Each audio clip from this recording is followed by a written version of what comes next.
마가복음 5장 39절에서 41절 말씀입니다.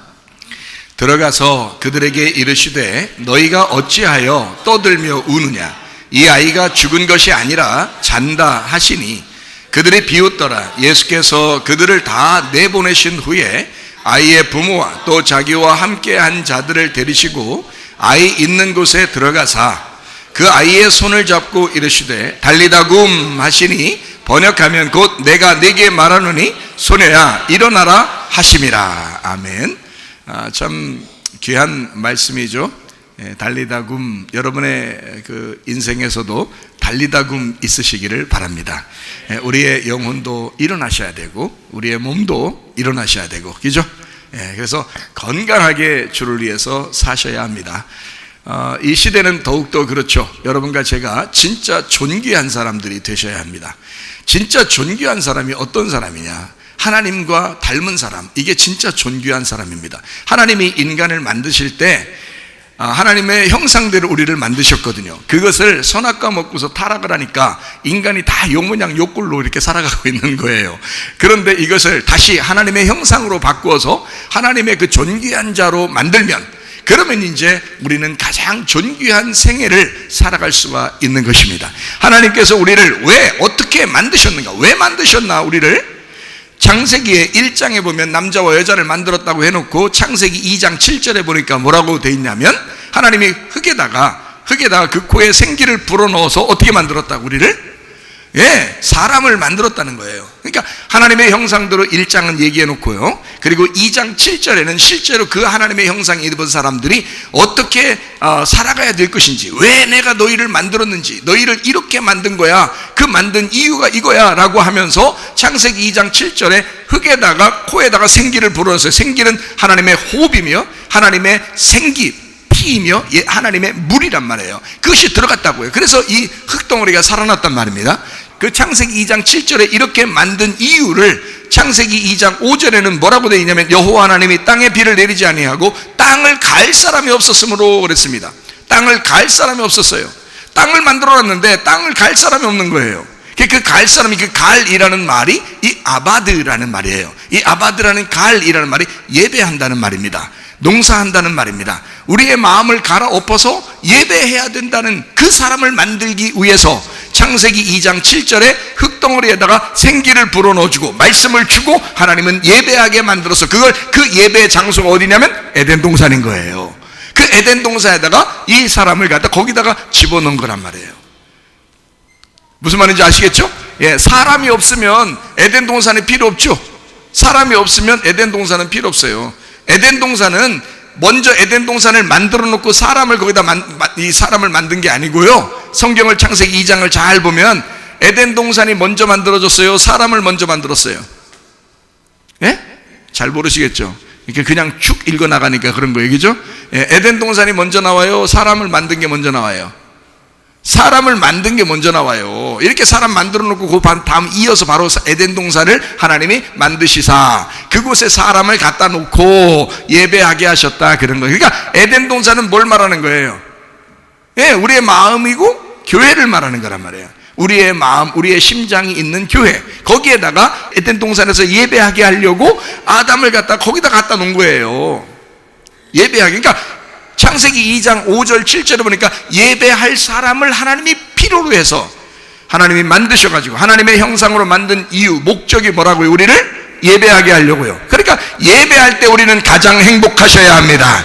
이런 행복을 뺏으려고 하는 자들이 있다는 걸, 그걸 적그리스도라 그러는 것입니다. 세상을 너희가 좋아하지 아니하다, 세상을 너희가 친구로 삼지 못한다, 세상을 벗삼으면 하나님과 원수가 된다. 야고보서 4장 4절에 나와 있는 말씀이에요. 가늠한 여진들아, 세상과 벗된 것이 하나님과 원수됨을 알지 못하느냐? 그런즉 누구든지 세상과 벗이 되고자 하는 자는 스스로 하나님과 원수되는 것이라. 세상하고 우리가 하나 되는 게 아니에요. 우리는 세상에서 벗어난 사람들이라고요. 예수 그리스도에게 속한 사람들이라고요. 에덴 동산 안에 있는 사람이라고요. 근데 이 세상은 우리를 에덴 동산에서 끌어내려고 하는 거라고요, 여러분. 그러니까 교회 예배할 때 우리는 가장 행복한 사람들입니다.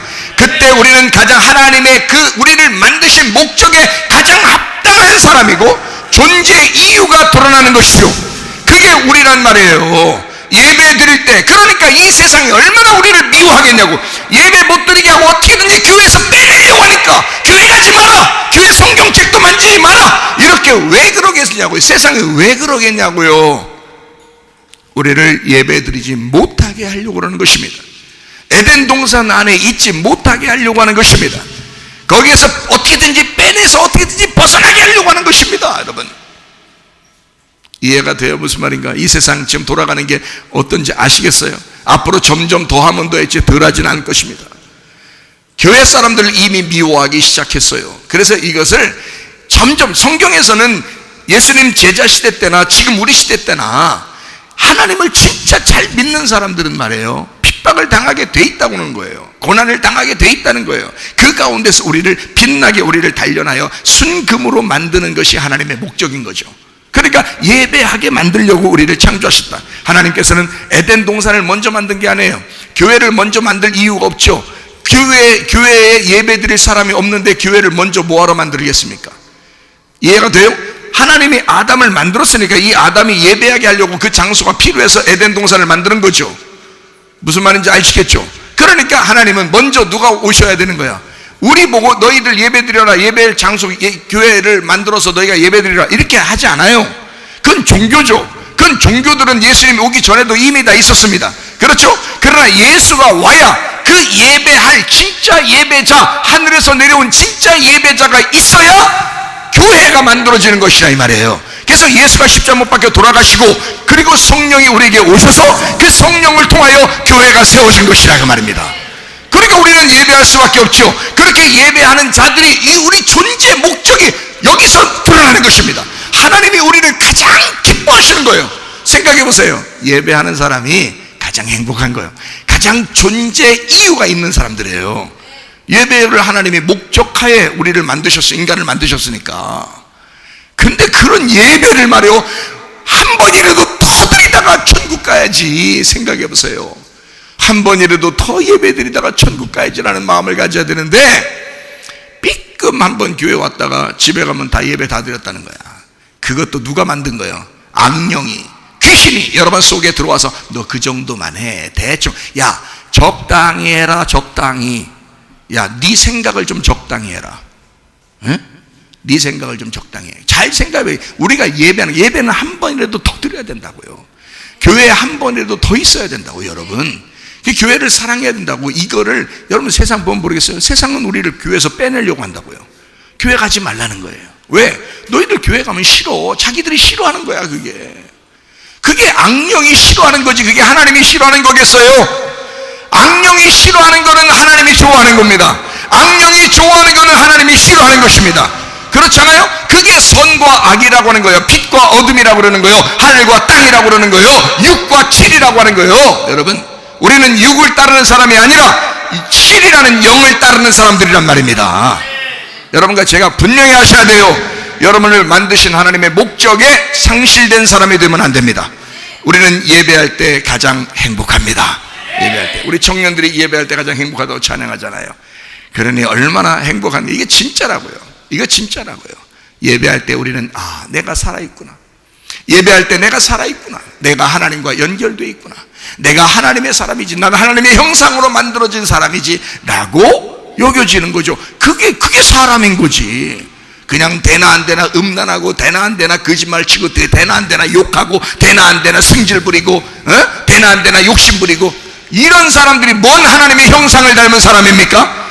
그거는 세상적인 사람이죠. 그러니까 우리 보고 성경에서는 육적인 삶을 살지 말고 영적인 삶을 살아라 라고 얘기하는 거 아닙니까? 정직하게 살아라, 거룩하게 살아라, 온유하게 살아라, 그래서 빛의 열매를 가지고 살아라 라고 주님 말씀하는 거 아니겠습니까? 여러분, 진실로 우리는 이 땅에 살 때 세상적인 사람이 아니라 하늘적인 사람이란 말입니다. 영적인 사람이라 그 말입니다. 여러분, 그러니까 우리는 예배야, 그 자체가 예배야. 이 세상에 살면서 우리 무조건 예배 드리지, 나 세상에 있으면서도 나 예배 드리는 거야, 그런 건요, 이 세상적으로 네가 욕심 가지고 거짓말하고 승질내고 욕하고 그렇게 하면서 세상적으로 살면서 그래도 나 이 세상에 있으면서 예배 드리는, 그건 예배 아니라고요. 여러분, 그런 건 예배 아니라고. 구별해야 예배란 말이에요. 성경에 구별하라. 그래서 하나님은 거룩하시니 아버지가 거룩하니 너희도 거룩해라. 그게 구별이란 말이에요. 구분하라는 거예요. 먼저 구분이 있어야 되는 거예요. 구분이 있어야 그 사람을 사랑하는 거지. 생각해 보세요. 아니 내 자식이 맨날 옆집 사람한테 아버지 하면 돌아다니고 맨날 저쪽 가서도 아버지 돌아다니면 내가 먼저 어떻게 뭘 가르쳐야 되겠어? 나는 너를 사랑한다. 딴 데 가서도 아버지라 해라. 난 너를 사랑한다. 딴 데 가서도 엄마라고 해라. 내가 너를 사랑한다. 딴 데 가서 밥도 먹어라. 내가 널 사랑한다. 그러나 딴 데 가서 수업료 달라고 해라. 이렇게 하는 게 그게 진짜 아빠예요? 아니요. 너 왜 그러냐? 정신 차려라. 너희 좀 정신이 없는 것 같다. 정신은 성령에서 오는 건데 정신 차려야 된다. 너 속에 악령이 들어갔는가 보다. 아빠는 나야. 나한테 아빠라 그래야 되는 거야. 그리고 아빠한테 구해야 되는 거야. 아빠한테 구해. 아빠한테 아빠라고 그래야 되는 거야. 어디 가서 자꾸 아빠라고 그러지 마. 그거 아저씨야. 거기는 아줌마고. 응? 그래서 아줌마, 아저씨 이렇게 해야 되는 거야. 아빠한테만 와서 아버지라고 해라. 이렇게 할 때 아빠라고 나한테 얘기하면 내가 그 아들을 위해서, 내 자식을 위해서 내가 최선을 다하죠. 아무한테나 가서 아버지, 뭐 엄마, 뭐 나 수업료 줘, 뭐 용돈 줘, 뭐 나 먹을 거 줘. 그렇게 맨날 돌아다니면 그게 거지지 뭐요? 그게 거지지 뭐요? 생각해 보시라고요. 내 아들과 내 딸은 나에게 아빠라고 하고 나에게 달라고 해야 된다고요. 그렇잖아요? 그러면 내가 기쁨으로 주는 거죠. 너 내 자식 아니야. 난 줄 거야. 그렇게 안 하잖아요. 나한테 아빠라고 그러면 내가 아빠니까 내가 당연히 책임져야 되는 거 아닙니까? 하나님 아버지도 마찬가지란 말이에요. 하나님의 아버지가 거룩하시니까, 하나님은 구별된 분이시니까, 하나님은 자기가 정직하시고 구별된 분이시니까 너희들도 구별을 먼저 하라는 거야. 너희가 아버지가 누군지 알으라는 거예요. 누구한테 예배해야 되는지 알으라는 거예요. 너 왜 태어났는지 알아야 된다는 거예요. 먼저 구별을 해야 그 다음에 하나님이 사랑해 줄 거 아닙니까? 생각해 보시라고요. 먼저 일단 구별을 하는 거예요. 그게 선악이란 말이에요. 구별하란 말이에요. 선과 악을 구별해라. 어둠과 빛을 구별해라. 하늘과 땅을 구별해라. 영과 육체를 구별해라. 구별하라는 거야. 하나님, 너 지금 누구 믿는 거냐? 어디를 선택할 것이냐 이거야. 너 지금 뭘 선택하는 것이냐? 그거를 구별해라. 그 다음에 나는 너에게 한없이 사랑할 거야. 내 아들이니까, 내 딸이니까. 무슨 말인지 알겠어요? 구별도 안 하고 아무 때나 막 거지같이 살면서 나 사랑해 줄 거야. 옆에 있어야 사랑해 줄 거 아니요. 자기가 자꾸 떠나는데 어디 가서 내가 사랑해 주고 싶어도 어디서 사랑하냐고. 어디서 찾아서 사랑하냐고. 내 옆에 있어서 아빠 하면 내가 해주죠. 옆에 있으면 같이. 하나님도 마찬가지야. 먼저는 사랑이 아니고 구별입니다. 이해가 돼요? 그 구별을 뭐라고 성경에서 말하냐? 이거를 거룩이라고 말하는 겁니다. 그래서 아버지가 거룩하니 너희도 거룩해라. 먼저 구별하는 거야. 당신은 지금 세상 사람이냐? 아니면 하나님의 사람이냐? 당신은 예배에 목숨 걸 사람이냐? 아니면 세상 사람이냐? 먼저 구별하라 그 말입니다. 구별도 안 하고 와서 하나님 사랑해 주세요. 하나님 사랑했어요. 사랑하지. 이미 널 사랑했기 때문에 예수가 죽은 거야. 네가 하나님을 사랑하지 않는 거야. 네가 아무 데나 가가지고 아버지 네가 아무 데나 가서 거지처럼 뭐 사달라고 그러는 거야. 네가 세상적으로 종교적으로 네가 세상에서 피는 거야. 너는 아버지를 몰라. 너는 아버지 하나님을 모른다 이 말이야. 하나님 아버지를 아는 게 거룩인 거야. 하나님 아버지를 아는 게 영생인 거야. 구별을 철저하게 먼저 해야지. 뭔 되나 안 되나 세상적으로 사랑하면서 세상적으로 살려고 육적인 삶을 살면서 하나님 내 이것을 다 채워주세요. 왜 채워줘야 되는데 하나님이 너의 육체적인 것을 왜 채워줘야 되는데 하나님이 너의 죽음을 위해서 예수가 죽으셨는데 너의 육체적 기껏해야 이 땅에서 사는 육체적인 것들을 채워주기 위해서 하나님이 너에게 희생한 것이냐? 네가 왜 아버지를 모르냐 이거야. 왜 하나님을 전적으로 사랑하지 못하느냐 이거야. 주님이 우리를 그렇게 구별해서 사랑했으니 너희도 구별하는 것이 마땅한 것이 아니냐 이거야. 여러분 결혼했을 때 남편과 아내가 있어요. 아니 자기 남편에게 내 남편이시오, 나의 신랑이시오 뭐 이래야지. 옆집 가가지고 신랑이시오, 나는 당신도 이상하게 좋아 보여. 뭐 저쪽 가더니 또 당신도 이상하게 내 좋아 보여. 당신이 내가 좋아하는 구석이 있네. 이렇게 한단 말이야. 저쪽 가서도. 그러면 진짜 남편이 뭐라고 하겠어? 야, 가라. 걸리 가. 야, 거기로 가. 네가 남편이라고 하는 그 바알에게 가라 이거야. 그게 성경의, 구약 성경에 있는 바알신 숭배자들이라 이 말입니다. 그러니까 하나님께서 그런 사람들에게, 야, 바알에게 가. 싹 다 멸망시켜버릴 테니까. 하나님이 그러잖아요. 왜? 먼저 내가 너를 사랑하지만 너는 구별해야 된다 이 말이야. 누가 남편인지 누가 아버지인지 그걸 먼저 구별하라 그 말이야. 그걸 구별해야 그 사람의 사랑을 전적으로 해줄 거 아닙니까? 내가 나한테 나만 사랑합니다 라고 그렇게 아내가 나에게 얘기했을 때 나는 그 아내를 위해서 전적으로 사랑하는 거죠. 생각을 해보세요. 먼저 구별이 가야 그 다음에 내가 전적으로 사랑하는 거 아닙니까? 내 아내가, 나는 내 아내하고 내가 다시 태어난다 할지라도 내 아내하고 결혼한다 그랬어요. 제가 그랬어요. 지금 아내하고 결혼한다. 내가 또 다시 태어난 3번을 태어난다 할지라도 난 지금의 아내하고 결혼한다. 왜 그런지 아십니까? 내 아내는 나만 바라보니까 그런 거예요. 나만 사랑하니까 그런 거예요. 내가 뭐 굉장히 이 세상에서 가장 훌륭한 목사고 가장 훌륭한 키도 엄청 크고 이래서 엄청 날씬하고 엄청 잘생겨서 연예인처럼 이래서 그래서 날 사랑하는? 아니야. 그렇지 않은 것도 다 알아요. 그러나 내 남편이고 그러나 우리 목사님이고 그러니까 사랑하는 거야. 그러니 그런 아내를 두고 내가 딴 맘을 먹겠냐고. 안 둔다고. 그러면 그런 아내가 아니면 내가 딴 맘 먹어도 됩니까? 또 이렇게 또 생각하는 사람이 있으면 돼 안 돼? 안 돼. 이 정신머리가 없는 사람들이 말이에요. 내 아내가 최고라. 왜 그럴까? 나만 사랑하니까. 여러분이 그게 구별이란 말이야. 일단 구별, 거룩해라 이 말이야. 그러면 사랑은 그냥 나오게 돼 있어. 하나님 우리를 사랑하지 못해서 안달나신 분인데 사랑하지 못해서 병이 났다 하려구나. 이런 게 이게 아가서의 그 주님이셔요. 내가 사랑함으로 내가 병이 났다 하려구나. 이게 주님이시라. 우리 신부들도 어떻게 해야 돼? 주님, 내가 주님을 사랑함으로 병이 났나이다. 이렇게 돼야 되는 거지 말이요. 세상적으로 뭐가 안 풀리면 병이 났다 하려, 이게 뭐냐고 이게. 그건 아니지 않느냐 그거야. 그건 아니지 않느냐. 자, 여러분과 제가 먼저 뭐 해야 된다고요? 하나님 사랑해주세요 라는 말보다 먼저 어떻게? 하나님, 내가 하나님과 구별되게 살겠습니다. 내가 먼저 거룩하겠습니다.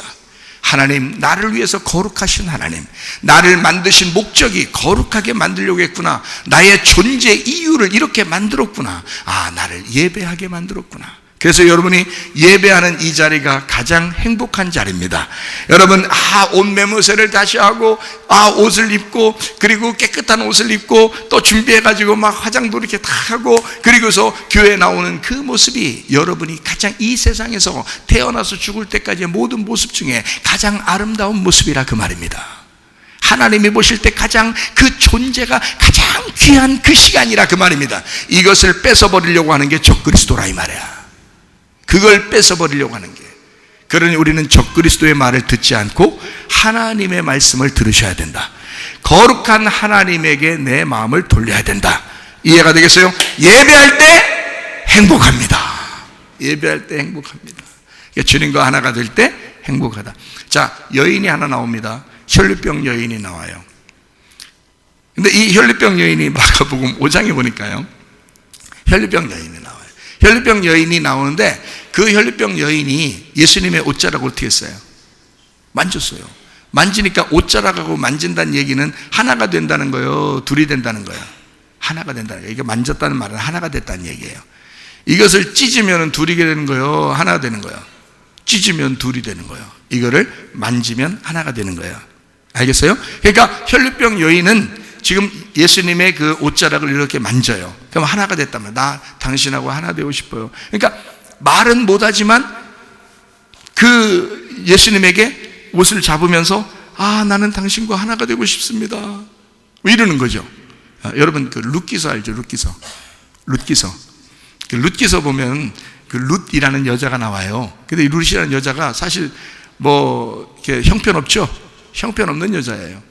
거지 깡통이야. 모압에서 올라온 남편 다 죽은 그런 거지 깡통이에요. 그리고 이제 그 시어머니하고 둘이 이제 손잡고 이제 왔단 말이에요. 와가지고 그 시어머니가 시켜가지고 가가지고 어떻게 하라 그래요? 보아스의 집에 가서 어떻게 하라고? 보아스 밭에 가서 어떻게 하라 그래? 예, 거기 보아스가 얼굴이 이제 얼큰하게 이제 취해가지고 딱 누워있으면 말이야. 가가지고 그 보아스 옷을 갖다 어떻게 하라고? 예, 발치에 가가지고 덮으라 그래요. 발치에 가서 덮으라고. 예?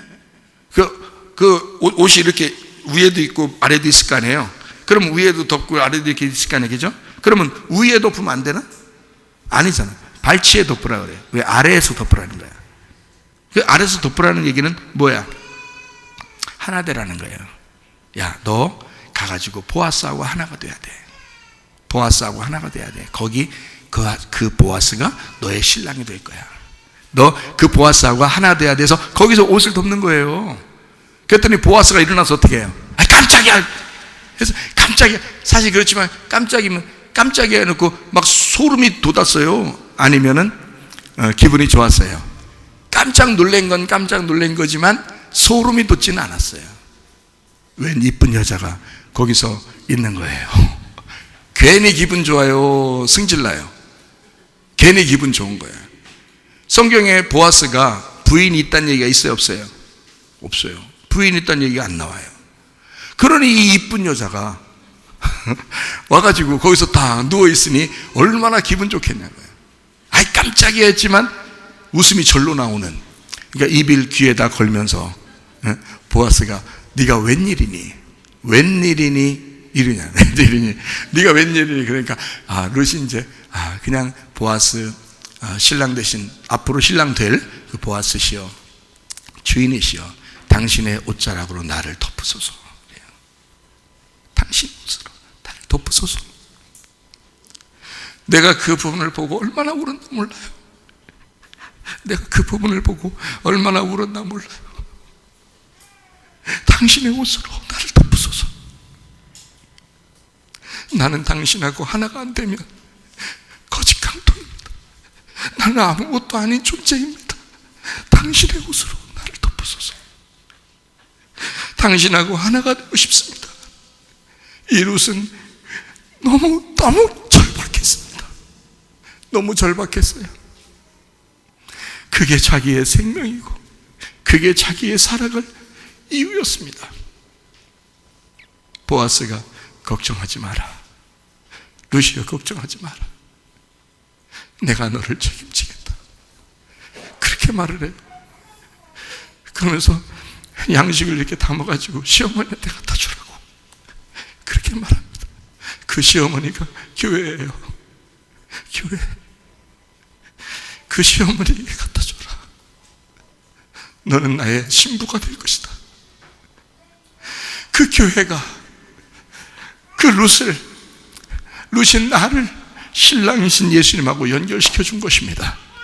우리 교회가 여러분을 그 주님, 신랑 되신 주님을 만나게 해주는 곳입니다. 이게요. 너무 감사하죠. 너무 감사하죠. 그래서 거기서 룻이 보아스를 만나. 그때 사랑이 싹 터요. 싹 트네, 싹 터요. 내 마음의 사랑이 짠, 싹 텄어요. 그래서 싹이 텄어요. 그래가지고 보아스는 이 룻을 잊을 수가 없는 거예요. 이 룻을 잊을 수가 없어요. 자기가 꼭 아내로 맞이하고 싶은 거예요. 이런 여인이니까. 생각을 해보시라고요. 여러분과 제가 이 룻처럼 보아스를 만나는 그런 여인 되시기를 바랍니다. 참 놀랍죠. 그게 옷자락이라고요. 마가복음 5장에 나와 있는 이 여인도 주님의 옷자락을 만졌습니다. 옷자락을 만지지 않으면 희망이 없으니까. 주님의 옷자락이 자기의 소망이니까 그 옷자락, 그거로 나를 덮으소서. 당신의 옷자락이 아니면 나는 살아갈 수가 없습니다. 당신의 옷자락으로 나를 덮으소서. 그 여인이 결국 주님께서요 만나가지고 구원해 주잖아요. 치료해 주잖아요. 그죠? 그게 마가복음 5장 21절부터 나와 있는 그 말씀이고요. 30절, 31절에 누가 내 옷에 손을 대었느냐 이렇게 물어봤을 때, 여러분 우리가 성경 글씨만 보면 누가 내 옷에 둘러보면서, 주변을 둘러보면서 누가 내 옷에 손을 대었느냐 이러면요 무섭죠. 그러니 그 여자가 막 떨면서 주님, 제가 손을 댔습니다. 혹시 자기를 책망하면 어떡하나 싶어서. 예수님은 그렇게 물어본 게 아닙니다. 둘러보면서 누가 내 옷에 손을 대었느냐, 그렇게 말했을 수도 있잖아요. 예? 모르잖아. 글씨로 돼 있으니까. 예? 뭐 호통쳤다 이런 게 아니잖아요. 자, 호통쳤을 수도 있고 아니면 이렇게 얘기했을 수도 있습니다. 누가 내 옷에 손을 대었느냐 라고 그렇게 얘기했을 수도 있는 거잖아요. 그죠? 예. 자, 호통쳤다고 쳐. 그러면 율법이죠. 그죠? 자, 누가 내 옷에 손을 대었느냐? 은혜죠? 은혜예요. 사랑입니다. 주님이 그렇게 둘러보시면서, 왜 그랬냐면 그 둘러보시면서 그 옷에 손을 댄 여자를 찾고 싶었던 거예요. 왜 찾고 싶었을까요? 주님의 그 옷자락을 만진 그 여자는 이미 구원을 받았어요. 이미 구원을 받았으니 그 여자의 입에서 고백하기를 원하는 거예요. 이미 구원 받았으니. 여러분과 제가 교회 예배 왜 나오는지 아십니까? 여러분과 저의 입술로 고백하기 위해서예요. 하나님, 내가 주님을 믿었습니다. 내가 주님의 구원을 확신합니다. 그러니 주님, 나의 고백을 받으시옵소서. 내가 주님을 믿습니다. 주님을 인정합니다. 주님을 의지합니다. 주님을 신뢰합니다. 주님의 선하심을 확신합니다. 그것을 고백하는 거예요. 이 자리에 와서요. 그걸 뭐라 그러냐면 예배라 그러는 거예요. 그 예배. 그러니까 이 여자를 왜 찾았다고요? 왜 찾으신 거라고요? 뭐 하게 하려고? 예배하게 하려고 찾으신 거야. 그냥 살짝 만지고 도망갔으면 구원만 받고 도망가 버린 거야. 그렇죠? 근데 예수님이 그 도망가기 전에 찾았죠. 얼른 찾아서 딱 만지자마자 금방 찾는 거예요. 어디냐? 누구냐? 누가 만드냐? 이렇게 얘기하는 거예요. 왜? 예배해야 돼. 너 구원 받았지? 구원 받았으면 예배해야 돼. 너의 고백을 난 듣고 싶어. 네가 고백하지 않아도 네가 날 얼마나 찾았으며, 네가 날 얼마나 사모했으며, 네가 날 얼마나 사랑하는지 난 안다. 난 알지만 너의 고백을 듣고 싶은 거야. 여러분이 오늘 교회에 나오지 않아도 여러분이 얼마나 주님을 사랑하는지 주님은 아십니다. 이미 미리 아십니다. 그러나 여러분의 고백을 듣고 싶어 하는 거예요. 여러분이 모여서 예배하는 걸 듣고 싶어 하는 거예요. 그렇게 모여서 예배하는 걸 보고 싶어 하시는 것입니다. 왜냐하면 하나님은 이미 우리를 알지만 나의 고백을 듣고 싶어 하신다 그 말이에요. 자, 보세요. 남편과 아내가 있습니다. 사랑하는 거 알아요, 몰라요? 눈빛만 봐도 알아요. 그렇죠? 사랑하는 거 눈빛만 봐도 알아요. 그냥 말 안 하지 않아도 알아요. 말하지 않아도 잘 몰라요, 요즘에. 근데 말하지 않아도 아는데, 근데 여자들 귀는 가벼워요, 안 가벼워요? 가벼워요. 여자들 귀는 살짝 만져봐도 살짝 가벼워요. 남자들보다. 두껍지 않고 가볍습니다. 그러니까 여자들은 주로 귀가 어떻게 해요? 누가 좋다고 해주면 당신 참 착해요 이러면 듣기 좋아요, 안 좋아요? 듣기 좋아요. 착해요, 그 소리 엄청 듣고 싶어요.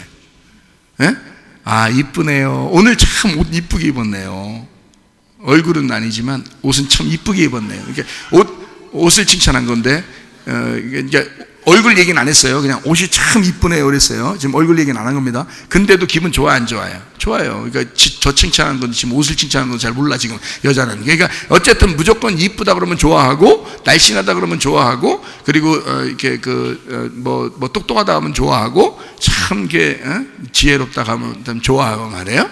착하다 그러면 엄청 좋아해요. 귀가 얇아가지고.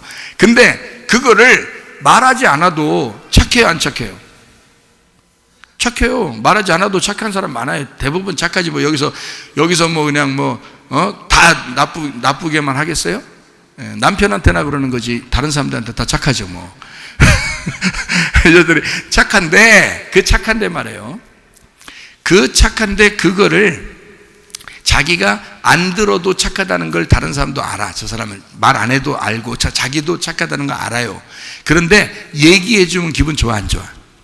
얘기해 주면 기분 좋은 거야. 자, 남편이 자기를 사랑하는 거 알아요. 말 안 해도 알아. 해주는 거 보면 다 알죠. 근데 해줄 때 왜 당신은 말 안 해? 그러면 좀 이상해, 안 이상해? 이상하죠. 그러면 해줄 때 말해주면 좀 좋아? 그러니까 해주면서 참 나는 왜 이렇게 내가 당신을 위해서 이렇게 사랑하고 하는지 알아? 난 정말 당신 사랑스러워. 이 세상에서 가장 통통해. 통통 막. 이 세상에서 당신이 가장 이쁘고 난 당신이 가장 좋더라. 난 다시 태어나도 당신하고 결혼하고 싶을 거야.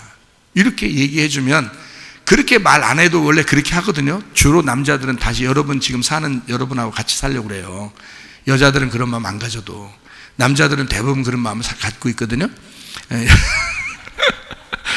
우리 교회는 남성 우월주의라 그런가?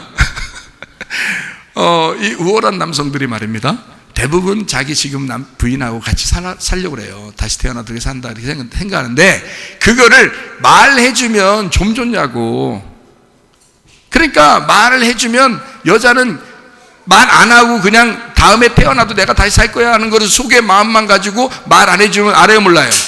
여자가 알아요, 몰라요? 모른다고요.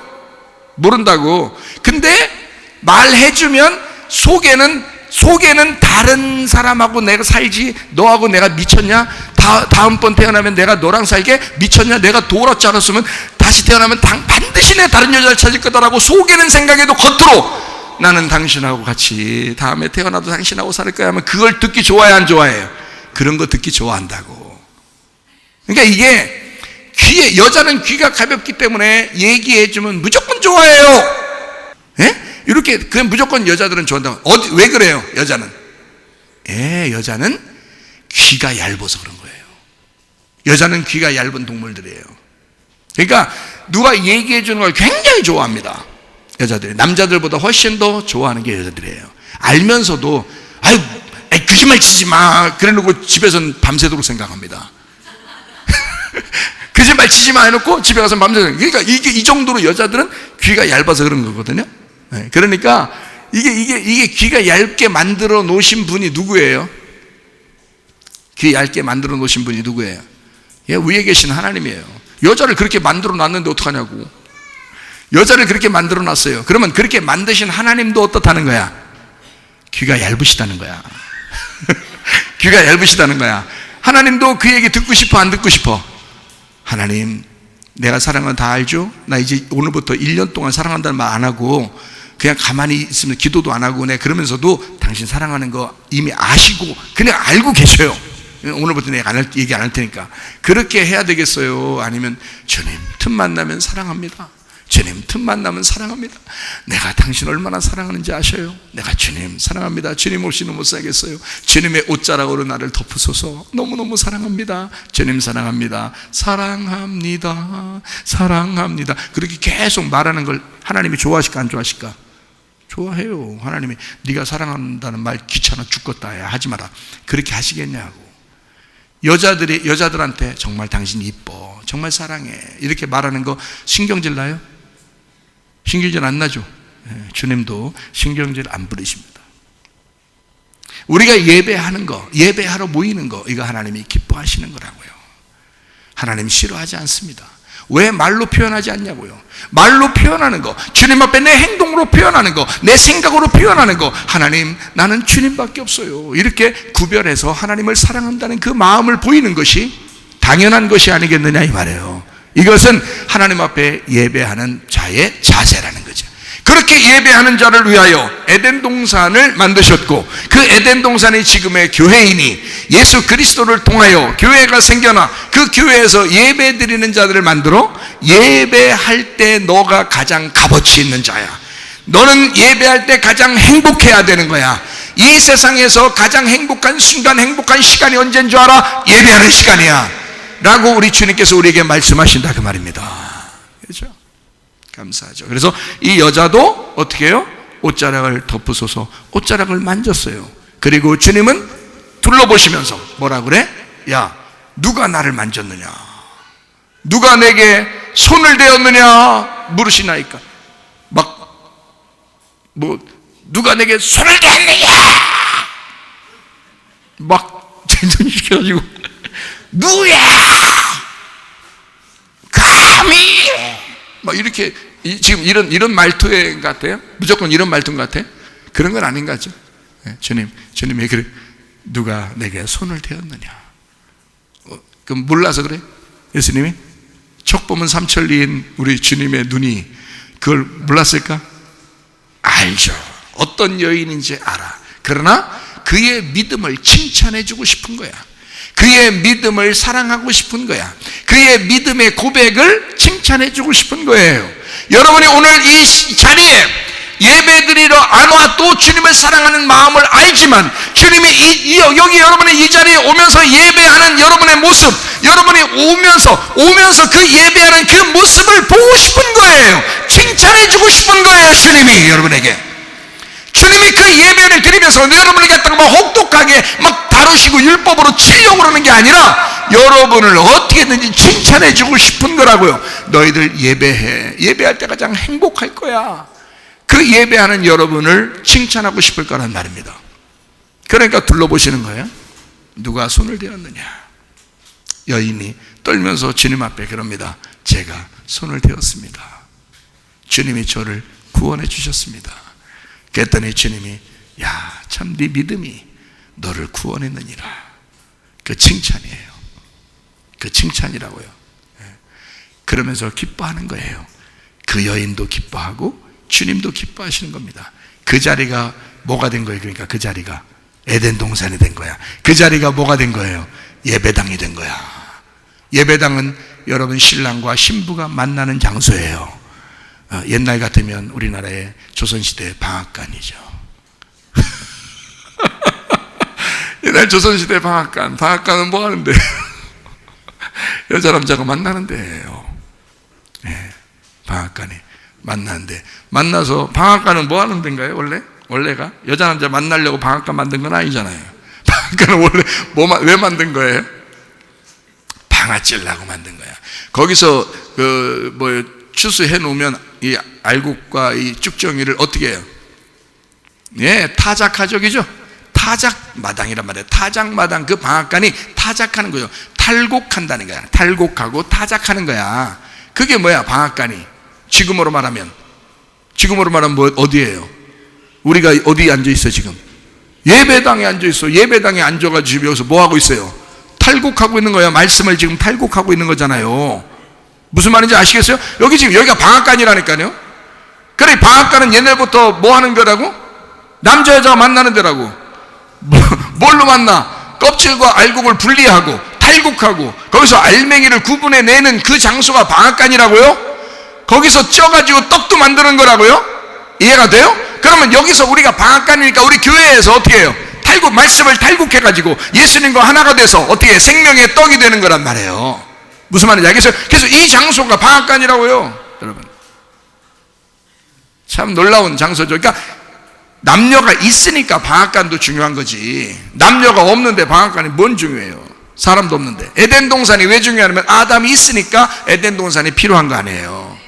예수가 있으니까 교회가 필요한 거란 말이에요. 여러분과 제가 있으니까 예배당이 필요한 거고요. 그래서 이런 예배당에 모이는 것을 세상은 싫어하지만 우리는 예배 모이는 것을 행복하게 여기셔야 된다. 이것이 가장 우리의 존재 이유이기 때문에 그런 것이다. 우리의 삶의 목적은 예배인 것이다. 그래서 우리가 죽을 때까지 주여 내가 예배하는 것을 누가 방해하지 않도록 하나님 나를 보호해 주시옵소서. 내가 예배하는데 나의 진짜 행복을 하나님 누가 뺏어가지 않도록 하나님 나를 지켜주시옵소서. 이게 예배하는 사람들의 기도가 되셔야 합니다. 놀랍죠? 그러니까 옷자락 만진 그 여인, 자, 몇 년 동안 피를 흘렸다 그래요? 몇 년 동안 피 흘렸다 그래요? 12년 동안 피를 흘렸다. 12년 동안 피를 흘렸다. 그럼 12라는 숫자가 성경에서 좋은 숫자, 안 좋은 숫자예요?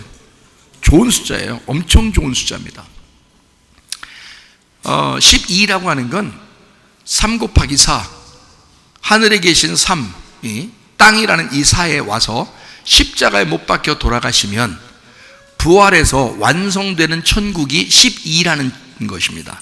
근데 12년 동안 이 여자는 피를 흘린 거야. 그러니 12가 천국이 돼야 되는데 지옥처럼 사는 거예요. 그러니까 천국으로 살아야 되는데 지옥으로 살았어. 그러니까 이 여자는 지금 누구 때문에 지금 이렇게 사는 거예요? 예수님 때문에 이렇게 사는 거예요.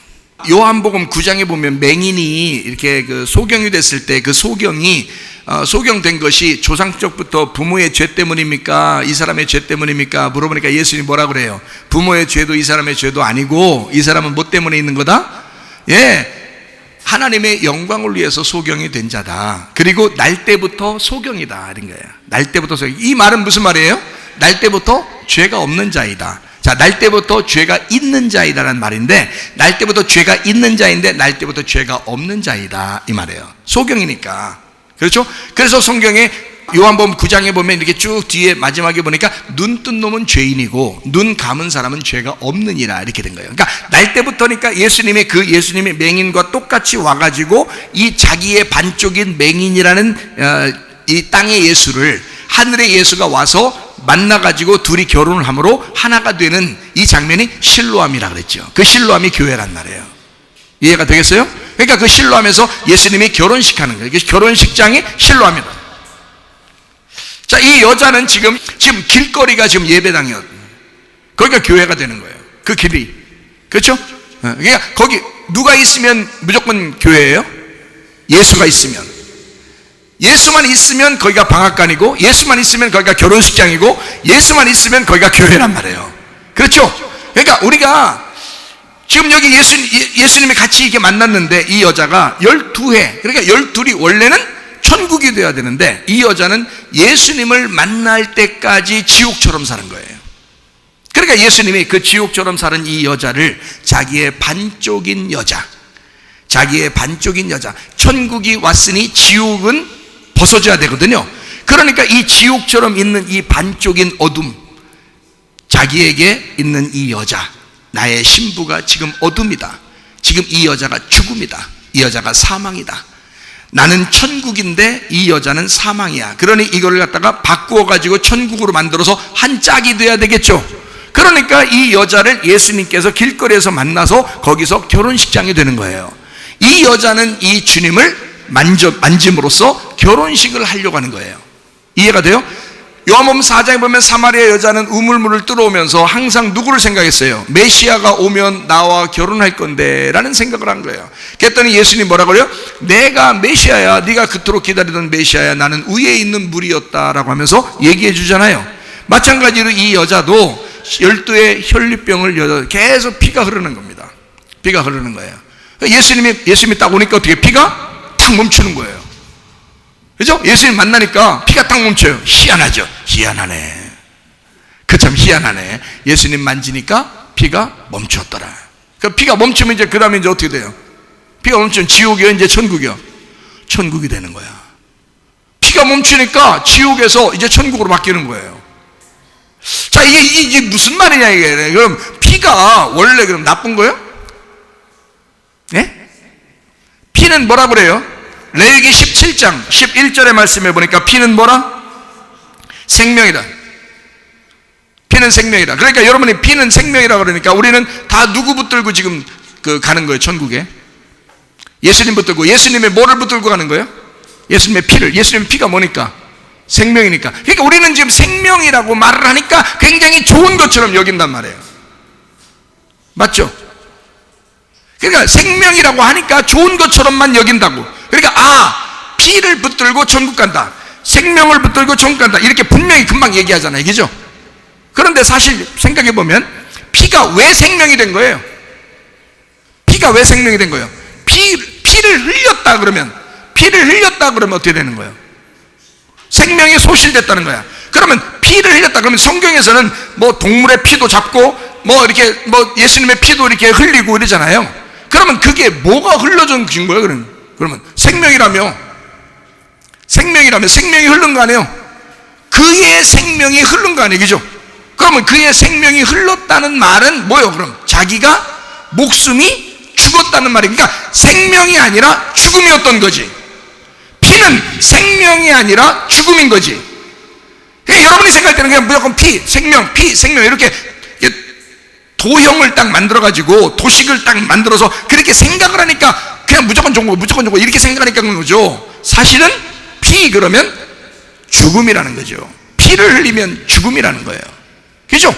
생명이 소실되니까 죽는 거예요. 피 다 뽑아버리면 아무도 살 사람이 없어요, 여러분. 죽은 사람 보면은 다 허연해져. 왜? 피가 싹 죽어서 가만히 있으니까 말이에요. 허연해져. 그리고 피 흘린 사람들, 뭐 이게 교통사고 나거나 피 막 흘리면 사람이 허연해지잖아요. 피가 없으면요, 핏기가 없다. 그 사람들이 핏기가 없다. 너 핏기가 없다 그러잖아요. 그죠? 그러니까 피라고 하는 건 생명이지만 피는 죽음과 같은 것이다. 그렇겠죠? 자, 그러면 성경에, 자, 피는 죽음이다. 그러니 이 여자가 피를 흘리는 게 지금 정상이요, 정상이 아니요? 예? 비정상. 왜 비정상이요? 아, 피 흘리면 아프니까? 그런 거요? 피 흘리니까 병 났다. 이거요? 혈류병이다. 예? 피 흘리는 게 지금 비정상이에요. 여기서 지금 내가 말하는 비정상을 찾아보세요. 네가 피 흘려서는 안 된다는 거지. 자, 내가 생각하는 거하고 여러분 생각하는 게 좀 하나로 지금 일치가 돼야 됩니다. 이 여자가 예수를 만났어요. 그래서 예수를 만났는데 예수님이 오시기 전까지 이 여자는 피를 흘렸다. 그런데 예수를 만나니까 어떻게 되더라? 네가 피 흘려서는 안 된다는 거지. 네가 피 흘리는 게 아니라 누가 피 흘려야 돼? 예수가 피를 흘려야 돼. 다시 말하면 네가 죽어서는 안 되고 내가 죽어야 된대, 이 말이에요. 피는 생명이니까 생명을 소실하는 건 네가 아니라 내가 돼야 된다, 그 말이에요, 예수님이. 그러니까 내가 피를 흘려 죽을 테니 네가 피를 멈춰야 된다는 것입니다. 네가 죽는 게 아니야. 자, 가룟 유다는 자살했어요. 왜 지옥 갔다고 그래요? 지가 피를 흘리니까 그러는 거예요. 지가 죽으니까. 자기가 피를 흘려서 자기 죄를 자기가 용서해 보려고 한 거예요. 그러니까 안 되는 거야. 가룟 유다와 똑같은 죄를 진 사람이 누구예요? 3번 부인한 베드로죠. 그럼 베드로는 왜 구원받는 거예요? 자기는 자기가 용서할 수 없다는 거예요. 자기는 자기가 스스로 용서가 안 된다는 거야. 그래서 이 베드로는 자기가 스스로 죽질 않았어요. 그냥 기다리고 있었어요. 주님 오실 때까지. 주님이 나를 용서해줘야 용서받는데 어떡하지 하면서 고민하면서 울면서 기다리고 있었어요. 근데 실제로 예수님 오셨어요. 내가 너를 용서할 테니 죽어버려야 할 네가 살아라, 그거죠. 그래서 베드로는 그 다음부터 그때가 2번째 자기의 목숨이 산 그런 때란 말이에요. 그러니까 그 목숨으로, 부활한 목숨으로 살게 되었다, 사명자로 살게 되었다라고 하는 거죠. 가룟 유다는요 2번째 사명이 없어요. 왜냐하면 자기가 자기를 심판해서 죽여버렸기 때문에. 그래서 자살하면 안 된다는 거예요. 여러분이 여러분을 심판해서는 안 되는 것입니다. 하나님이 오셔서 하나님을 만나면 네가, 너의 죽음은 끝나야 된다 이거야. 누가 대신 죽으니까? 예수의 죽음이 네 속에 들어와야 하니까. 그래서 여자는 피를 계속 흘러나가고 있었던 걸 예수님 만나니까 예수님, 당신의 옷자락을 내게 덮으소서. 만지자마자 피가 딱 멈춘 거예요. 이 여자가 뭘 깨달았을까? 거기서 뭘 깨달았을까? 맞아, 내가 피 흘려서는 안 돼. 나를 대신에 피 흘릴 자가 오셨다. 나를 위해 피 흘릴 자가 오셨다. 그러니 그의 믿음이 그 여인을 구원했겠어, 안 구원했겠어? 그게 구원이란 말이에요. 그게 구원이란 말이에요. 자, 여러분이 죽을 이유가 있어요, 없어요? 없어요. 주님이 대신 죽으신 거야. 그것을 확실히 믿는 것. 그래서 하나님은 나에게 선한 것으로 갚아주시는 하나님이시다. 나에게 옷을 덮으소서. 내가 당신의 옷자락을 만지겠습니다 했을 때 그 여인은 피가 멈추고 그때부터 예수의 피가 흘리는 거라 이 말이야. 우리를 대신해서 예수가 십자가 못 박혀 돌아가실 때 피가 한 방울이라도 그 몸에 남아 있었겠어요? 안 남아 있었겠어요? 안 남아 있었어요. 피를 다 쏟으시고 가신 거예요. 피가 쏟아졌을 때 피가 하나님의 피니까 하나님께서 이 땅에 내려온 하나님의 피거든요. 그러면 하나님의 피니까 이게 사도행전 20장 28절에 나와 있는 말씀이에요. 여러분은 자기를 위하여 또는 온 양떼를 위하여 삼가라. 성령이 그들 가운데 여러분을 감독자로 삼고 하나님이 자기 피로 사신 교회를 보살피게 하셨느니라.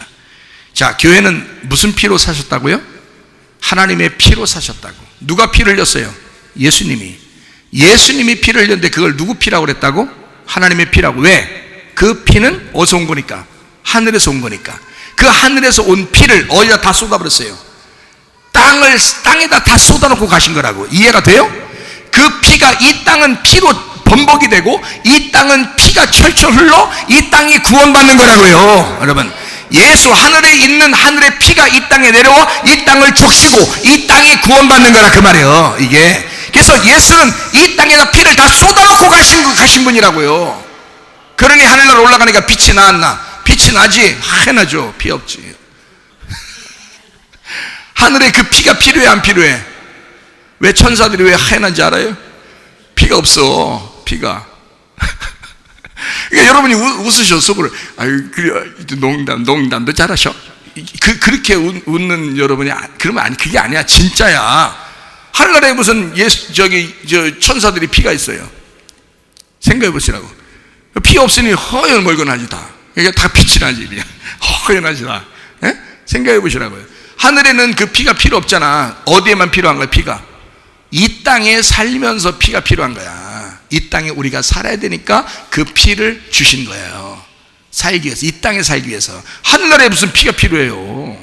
이 몸 그대로 가요, 천국에? 아니에요. 천사의 몸처럼 바뀌어서 갑니다. 그죠? 피가 없어요. 이 땅에 다 쏟아놓고 가는 거예요. 이 땅에 피를 다 흘렸어요. 그러면 그 피를 히브리서에 보면 예수의 피를, 그 영원한 제사를 어디다 드려? 하늘나라에 드리는 거야. 우리 피를 가져가는 게 아니라고. 예수의 피를 이 땅에 쏟으신 이 땅에 하늘나라의 천국이 되는 거예요. 그래서 이게 이 땅에 흘려진 피가 영원히 계신 거란 말이에요. 이 땅을 구원한 피가, 이 땅에 쏟아지신 피가, 여러분을 구원하신 건 예수의 피입니다. 예수의 피가 여러분 속에 들어가서 여러분을 영원한 예수의 피로 구원했다는 그 피가 영원히 사라지지 않는다 그 말입니다. 이게 천국이라고요. 그 피를 천국에서 계속 하나님께서 제사로 받으신다고, 이거를. 그래서 그 영원한 제사가 되셨다고. 예수 그리스도가 영원히 한 번 들이심으로, 자기의 피를 영원히 한 번 들이심으로 영원한 제사를 드리셨다고요. 여러분의 피를 받는 게 아니에요. 하늘에서 오신 그 피를 받는 거란 말이야. 이해가 돼요? 자, 그러니 이 여자가 흘리는 피는 정상이다, 비정상이다? 비정상이다. 누구만 흘려야 된다? 예수만 흘려야 된다. 그러므로 이 여자의 피는 멈춰야 된다는 거야. 예수를 만나면. 이해가 되겠습니까? 여러분과 저는 주님의 은혜로 사셔야 합니다. 여러분 속에 계신 하나님은 여러분이 건강하기를 원하십니다. 영혼도 건강하기를 원하시고 몸도 건강하기를 원하십니다. 그러면 몸이 왜 망가지겠어요? 몸이 왜 망가지고 영혼이 왜 망가져요? 이 땅에서 살아보다가 자기가 뭔가 실수도 하고 잘못도 하고 죄를 짓고 허물도 있고, 그리고 뭔가 막 스트레스를 많이 받아서 힘들어, 그냥 막 괴로워 죽겠어요. 자, 그런 스트레스와 괴로움이 막 있고 뭔가 짐이 무겁고 살아갈 때 너무 바쁘고 힘들고 하다 보니까 이게 어떻게 돼? 그 슬픔과 고통이 자기를 짓눌러서 내 몸을 망가지게 했어. 그렇죠? 그러면 하나님께서는 그게 너 그렇게 망가져서 계속 살면 안 돼. 네가 치료받고 건강하게 살면 좋겠어. 그래요. 그러면 너의 죄가 다 사라졌으면 좋겠어? 너의 죄가 그대로 있었으면 좋겠어? 사라졌으면 좋겠어. 그러니까 자, 죄를 어떻게 하면 용서받는다고? 누가복음 11장에 2절부터 13절까지 말씀을 이렇게 보면 예수님께서 기도를 가리키시는 장면이 나와요. 이제 하늘에 계신 우리 아버지여 이름이 거룩히 여김 받으시오며, 이런 이제 이야기가 있죠. 그러니까 그 거룩한 하나님은 우리와 구별된 하나님이다. 여러분과 제가 구별된 예배를 드리는 것도 그 하나님께 예배 드리는 거예요. 그래서 구별된 사람만이 구별된 하나님께 예배를 드린다, 이런 거죠. 자, 하늘에 계신 우리 아버지여라고 한 거예요. 우리하고 떨어져 있다는 뜻이 아닙니다. 구별해라 그 말이에요. 거룩해라 그 말이에요. 깨끗해라 그 말입니다. 이 세상하고 너가 이 세상 살고 있지만 너는 이 세상에 속한 자가 아니라 하나님께 속한 자야 라는 그런 말이에요. 그래서 하늘에 계신 우리 아버지여 라고 하면서 기도를 시작하는 겁니다. 그렇게 시작해놓고 죄를 용서하는 게 어떻게 용서한다 그렇게 나와 있어요. 3절에 보니까 일용할 양식을 날마다 달라고 했어요. 말씀을 날마다 필요로 한다는 말입니다. 이게 영적 양식이에요. 4절에 보니까 우리에게 죄 지은 모든 사람을 용서하오니 우리 죄도 사하여 주시옵고 우리를 시험에 들게 하지 마시옵소서. 그렇게 하래요. 그러면 여러분 막 이렇게 누가 미워 죽겠어. 그러면 이게 스트레스 받아야 안 받아요? 스트레스 받아요. 그러면 용서해야 돼, 안 해야 돼? 용서해야 돼. 마음으로는 용서가 안 돼도 입으로 막 용서를 해야 돼. 그죠? 근데 마음으로도 용서하고 싶어. 근데 잘 안 되죠. 그죠? 그러니까 스트레스가 계속 남아있어. 그렇죠? 응어리지고 스트레스가 남아있단 말이에요. 근데 왜 여기서 왜 용서하라 그래? 여러분? 왜 용서하라 그래? 용서 안 하면요 계속 매여 있습니다. 잠도 잘 안 와요. 어떨 땐 밥도 잘 안 먹힙니다. 그러니까 이게 용서가 안 되면 이게 밥도 잘 안 먹히고 잠도 잘 안 와요. 그럼 이게 하늘의 이야기예요? 땅의 이야기예요? 땅의 이야기예요. 땅에서 용서하라는 거예요. 그럼 왜 용서하라는 거야? 하나님 앞에 너 용서받기 위해서? 아니야. 이미 용서는 됐어요. 이미 우리의 죄는 다 용서됐어요. 근데 땅의 소원이란 말이에요. 땅에서 구할 때 이렇게 하라는 거야. 왜 그렇게 하라는 거야? 이 땅에서 네가 기도할 때 그렇게 하라는 거야. 용서는 안 돼. 미워 죽겠는데 그래도 용서하라는 거예요. 왜 하라는 거예요? 그렇게 안 하면 용서 안 하면 어떻게 되기 때문에 너도 용서 못 받으니까 그 말이거든요. 그러면 죄가 용서 안 된단 말이에요? 죄는 이미 용서했다고 했어요? 안 했다고 했어요? 죄는 이미 다 용서했다니까. 예수가 십자가 못 박에 돌아가실 때 다 죄는 용서됐다니까요. 근데 뭐가 용서가 안 된다는 거예요? 네가 용서 안 하니까 뭐가 있어? 스트레스가 쌓이고 기분 나쁘고 신경질 나고 밥도 안 먹히고 잠도 안 오고 그러니까 그것이 용서되게 하기 위해서라도 너는 용서해야 돼. 하늘나라에서 용서한다는 말이 뭐가 필요했어? 이게 하늘나라에서 일용할 양식 주십시오. 그게 무슨 기도가 필요했어요? 이게요? 아니죠. 이 땅에서 하는 얘기예요. 이 땅에서 너의 소원은 땅에서 구하는 거야. 그런데 이 땅에서 구하는 건 네가 용서를 하지 못할 때, 미워하고 계속 이 속에 응어리가 있을 때 너는 네 몸이 망가질 거야. 네 몸이 망가지고 네 마음이 망가질 거야. 그러면 너는 이게 기력이 쇠해. 병이 나. 그러니 하나님은 우리를 너무 사랑하시니까 우리에게 뭐 하라고 그래요? 용서해야 돼. 용서해야 돼. 그래야 네가 용서를 받게 돼 있는 거야. 그래야 네가 건강하게 되는 거야. 그래야 네가 몸이 회복되는 거야. 마음도 회복되는 거야. 뭔가는 모르지만 스트레스가 있는 거야. 뭔가는 모르지만 네가 지금 응어리친 게 있는 거야. 그래서 이렇게 되고 있는 거거든, 몸이. 그러니까 주님께서 우리에게 네가 건강하려면, 영혼과 마음과 몸이 건강하려면 너는 용서해야 돼. 그리고 사랑해야 돼. 그러면 네가 좋아지는 거야. 네가 좋아지는 거야. 하나님 좋게 하려고 여러분 그렇게 기도하라는 거 아닙니다. 그건 하늘이 뭐하러 하늘에 기도해요? 하늘에 가면 뭐 기도가 있어요? 없어요. 이 땅에서 너희가 구하라, 찾으라, 두드려라. 뭘 구하라는 거예요? 여기 누가복음 11장의 13절에 보니까 아버지가 너희에게 좋은 걸 줄 줄 알거든. 너희에게 악한 거 주겠냐? 그러니까 너는 구하라. 뭘 구하라? 성령님을 구하라. 아버지를 구하라 이거야. 아버지의 마음을 구하라 그거야. 너에게 가장 좋은 것이다 이게.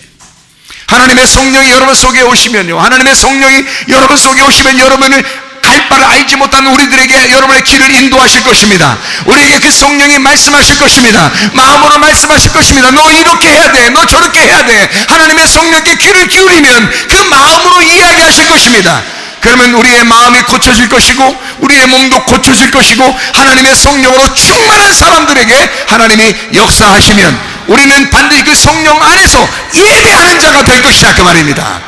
이해가 되겠습니까? 우리 그 여인이, 혈류병 여인이 예수를 만나니까 자기가 흘려야 할 피인 줄 알았는데 이제까지 12년 동안 완벽하게 피를 흘렸는데 예수를 만나니 12년 만에 예수를 만나니 그 완벽하게 흘리던 피가 완벽하게 멈추었더라 이 말이야. 예수가 내 대신 죽으셨으니 예수가 피를 흘릴 것이니 나는 멈추는 것이 당연한 것이다라고 그렇게 믿어지더라는 것입니다. 그 믿음이 그를 구원한 거예요. 예수가 찾은 것은 구원을 확실시켜주기 위해서 찾은 것입니다. 이해가 가십니까? 여러분과 제가 이런 말씀을 듣고 주님의 말씀이구나.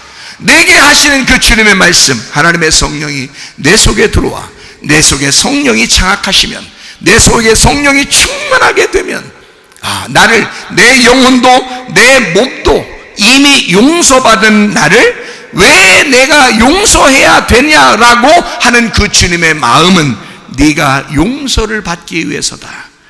네가 건강하기 위해서다. 네가 그리스도 안에서 의와 평강과 기쁨의 천국을 네가 살아가게 하기 위해서다. 천국 살아라라고 하는 것은 하늘나라에서 필요한 게 아니에요. 이미 하늘나라 올라갔는데 거긴 천국이지. 뭘 천국 살아라고 뭘 말합니까? 여기서 말하는 천국을 살아라는 것은 이 땅에서 천국을 살아라는 것입니다. 여러분 속에 진정한 용서가 있는가? 여러분은 진짜 용서하는 사람인가? 그래서 진짜 용서를 받은 사람인가? 그래서 그리스도 예수와 한 몸을 이루어 진짜 사랑이 충만한, 성령이 충만한 사람들인가? 이것을 여러분 속에 점검하셔야 합니다. 그리고 하나님의 성령으로 충만한 사람들이 되셔야 합니다. 하나님은 우리를 누구보다도 건강하기를 원하고, 항상 기뻐하기를 원하고, 기도하기를 원하고, 감사하기를 원하는 거예요. 왜? 너의 건강을 위해서, 너의 이 행복한 삶을 위하여, 이 땅에서 천국에 오기 전까지, 천국 나라의 하늘나라에 가기 전까지 네가 행복하게 살기 위해서 너는 기뻐해야 돼. 너는 기도해야 돼. 너는 감사해야 돼. 그래서 우리 보고 구하는 것은, 구하라고 하는 것은 하나님의 성령을 구하라. 하나님의 성령이 네 속에 들어가면 네 마음을 주관할 것이다. 네 마음을 주장하게 되면 그 마음의 평강이, 그 마음의 의로움이, 그 마음의 기쁨이 너의 몸도 주관하게 될 것이다. 이해가 되겠습니까? 여러분 안에 그리스도의 생명이 들어오시기를 바랍니다. 예수 그리스도 안에서 평강하고, 예수 그리스도 안에서 행복하고, 혈병 여인이 만난 예수를 만난 그 장소가 에덴 동산이었던 것처럼 우리의 교회가 그런 결혼식장이 되시기를 바랍니다.